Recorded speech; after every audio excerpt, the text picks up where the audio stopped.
Iran में मौजूदा शासन के खिलाफ आक्रोशित जनता सड़कों पर है और सत्ता में बैठे लोगों के बीच डर का माहौल है। कभी ईरानी supreme leader Ayatollah Ali Khamenei के देश छोड़कर भागने की प्लानिंग की खबरें आ रही हैं, तो कभी आम लोगों के प्रदर्शन को हिंसापूर्वक दबाने की कोशिशों के बारे में जानकारी सामने आ रही है। कुल मिलाकर ईरान में इन दिनों हालात बेहद खराब हो चले हैं। देश में भयंकर महंगाई के खिलाफ लोग प्रदर्शन कर रहे हैं। देश भर में जनजी का आक्रोश भी देखने को मिल रहा है। वजह आर्थिक बदहाली। यहाँ तक कि राजधानी तेहरान के ग्रैंड बाजार में भी मंगलवार को प्रदर्शन हुए। बता दें कि ग्रैंड बाजार सदियों से ईरान का आर्थिक और राजनीतिक केंद्र रहा है। यहाँ प्रदर्शन के बाद सुरक्षा बलों ने आंसू गैस के गोले दागे और प्रदर्शनकारियों को तितर बितर कर दिया, जबकि बाजार का बाकी हिस्सा बंद रहा। ग्रैंड बाजार में प्रदर्शन इस बात के संकेत हैं कि देश में प्रदर्शन आगे भी जारी रहने की संभावना है।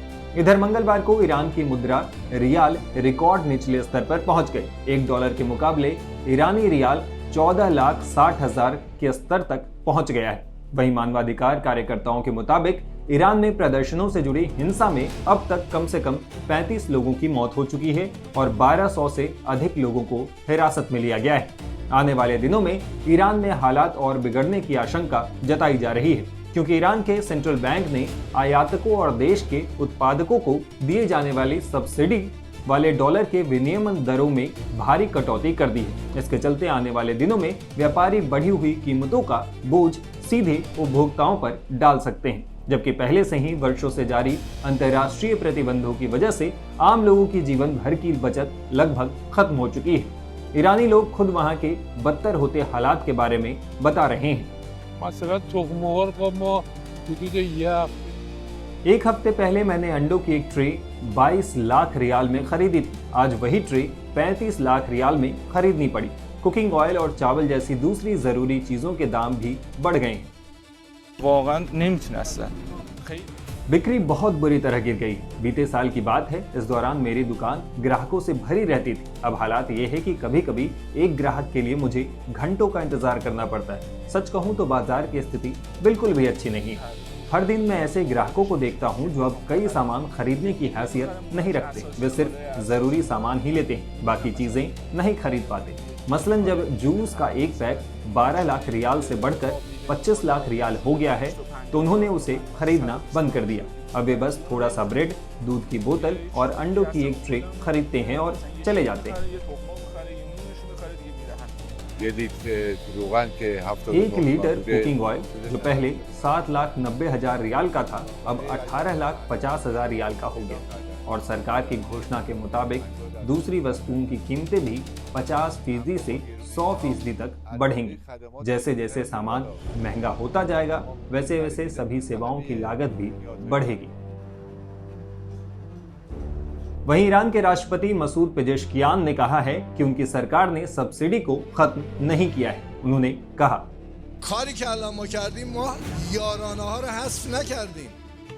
हमने सब्सिडी समाप्त नहीं की है। इसके बजाय हमने सभी निवासियों के बैंक खातों में सब्सिडी की राशि जमा करना शुरू कर दिया है। इधर देश में जारी प्रदर्शनों को लेकर supreme leader Ayatollah Ali Khamenei का बयान भी सामने आया। उन्होंने कहा है कि प्रदर्शनकारियों से बात की जा सकती है, अधिकारियों को उनसे बात करनी चाहिए, लेकिन दंगाइयों से बात करने की कोई जरूरत नहीं है।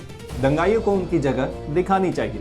इसके साथ ही उन्होंने कहा कि व्यापारियों, दुकानदारों के बीच भाड़े के कुछ लोग घुस गए हैं जो इस्लाम, ईरान और इस्लामी हुकूमत के खिलाफ नारे लगा रहे हैं। इन लोगों को दुश्मनों ने खरीद रखा है। इस बीच ईरान के निर्वासित युवराज और देश के आखिरी शाह के बेटे रजा पहलवी ने आंदोलन के बीच जनता से पहली बार खुला आह्वान किया है। उन्होंने लोगों से कहा है कि गुरुवार और शुक्रवार यानी 8 और 9 जनवरी को ठीक रात 8 बजे वे जहां भी हों, सड़कों पर या अपने घरों से एक साथ नारेबाजी शुरू करें। पहलवी ने कहा कि लोगों की प्रतिक्रिया के आधार पर वो अपने आगे की प्लानिंग की घोषणा करेंगे। दरअसल साल 1979 के इस्लामिक क्रांति के बाद ईरान के आखिरी शाह मोहम्मद रजा पहलवी को देश छोड़कर भागना पड़ा था। इसके बाद वहां इस्लामिक शासन शुरू हो गया। रुहुल्लाह खुमैनी देश के पहले सुप्रीम लीडर बने। उनके निधन के बाद 1989 में आयतुल्लाह अली खामेनेई देश के दूसरे सुप्रीम लीडर बने। अब ऐसे हालात बन रहे हैं कि फिर से देश में शाह का शासन आ सकता है। इधर खामेनेई देश में जारी प्रदर्शनों को रोकने की पूरी कोशिश में लगे हैं। एक रिपोर्ट में दावा किया गया है कि ईरान सरकार प्रदर्शनों को कुचलने के लिए ईरान समर्थित इराकी मिलिशियाओं का इस्तेमाल कर रहा है। ईरान इंटरनेशनल की रिपोर्ट के मुताबिक सूत्रों ने बताया कि इराकी मिलिशियाओं ने करीब 4 दिन पहले लड़ाकों की भर्ती शुरू की थी। अब तक लगभग 800 इराकी शिया लड़ाकों को ईरान में तैनात किया जा चुका है। बताया गया है कि इनमें से अधिकांश लड़ाके काताइब हिजबुल्लाह, हरकत अल नुजावा, सैयद अल शुहदा ब्रिगेड और बद्र संगठन से जुड़े हैं। रिपोर्ट के अनुसार इराकी सरकारी अधिकारी इस मामले से अवगत हैं। इन लड़ाकों को शला मचे, चाजेबह और खास्तरावी सीमा चौकियों के जरिए ईरान भेजा जा रहा है। लड़ाकों को यह कहकर ईरान भेजा जा रहा है कि वो मशाहद स्थित इमाम रजा की दरगाह पर तीर्थ यात्रा के लिए जा रहे हैं। वो प्रदर्शनों को रोकने के लिए हिंसक तरीके अपना रहे हैं। वहीं दावा यह भी किया जा रहा है कि खामेनेई ने देश में चल रहे विरोध प्रदर्शनों के बीच रूस भागने का प्लान भी तैयार कर लिया है। अगर प्रदर्शनों को रोका नहीं जा सका तो खामेनेई देश छोड़ देंगे। ब्रिटिश अखबार द टाइम्स को मिली एक खुफिया रिपोर्ट में ये दावा किया गया है।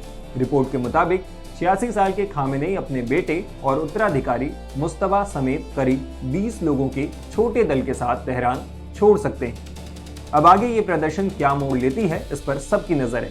क्या एक बार फिर से ईरान में शाह का शासन आएगा या फिर इस्लामिक शासन जारी रहेगा? ये सवाल सबके मन में है। बीते समय में खामेनेई कई आंदोलनों को दबाने में कामयाब रहे हैं। क्या एक बार फिर वो इस आंदोलन को हिंसक तरीके से दबा देंगे? इन सवालों का जवाब आने वाले वक्त में ही मिल पाएगा। इस वीडियो पे आप अपनी राय हमें कमेंट बॉक्स में लिखकर बता सकते हैं। इस तरह के और वीडियोस के लिए टाइम्स नाउ ऑफ भारत के यूट्यूब चैनल के साथ बने रहें। शुक्रिया।